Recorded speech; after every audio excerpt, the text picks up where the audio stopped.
ಚಿನ್ನವನ್ನ ಕೂಡ ಕಬ್ಬಿಣದ ಸುತ್ತಿಗೆಯಿಂದ ಹೊಡಿತಾರೆ, ಆದರೆ ಶಬ್ದ ಬರೋದಿಲ್ಲ.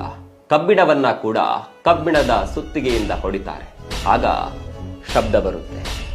ಇದರ ಬಗ್ಗೆ ಚಿನ್ನ ಒಮ್ಮೆ ಕಬ್ಬಿಣದ ಬಳಿ ಕೇಳುತ್ತಂತೆ, ನನಗೂ ಕೂಡ ಕಬ್ಬಿಣದ ಸುತ್ತಿಗೆಯಿಂದ ಹೊಡಿತಾರೆ, ಆದರೆ ನಾನೇನು ಬೊಬ್ಬೆ ಹಾಕೋದಿಲ್ಲ, ಚೀರಾಟ ಮಾಡೋದಿಲ್ಲ. ಆದರೆ ನಿನ್ಗೆ ಕಬ್ಬಿಣದಿಂದ ಹೊಡೆದಾಗ ಯಾಕೆ ಚೀರಾಟ ಮಾಡ್ತೀಯಾ, ಬೊಬ್ಬೆ ಹಾಕ್ತೀಯಾ ಅಂತ ಚಿನ್ನ ಕಬ್ಬಿಣದ ಬಳಿ ಕೇಳುತ್ತಂತೆ.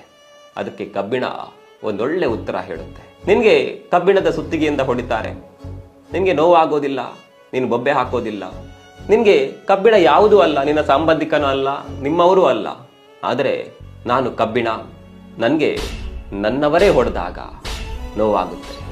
ಜೀವನದಲ್ಲೂ ಕೂಡ ಅಷ್ಟೇ, ಬೇರೆ ಯಾರೋ ಏನು ಹೇಳಿದ್ರೆ ನಮಗೆ ನೋವಾಗೋದಿಲ್ಲ, ನಮ್ಮವರೇ ನಮಗೆ ತೊಂದರೆ ಮಾಡಿದಾಗ ಅದು ದೊಡ್ಡ ಮಟ್ಟದಲ್ಲಿ ನೋವಾಗುತ್ತೆ.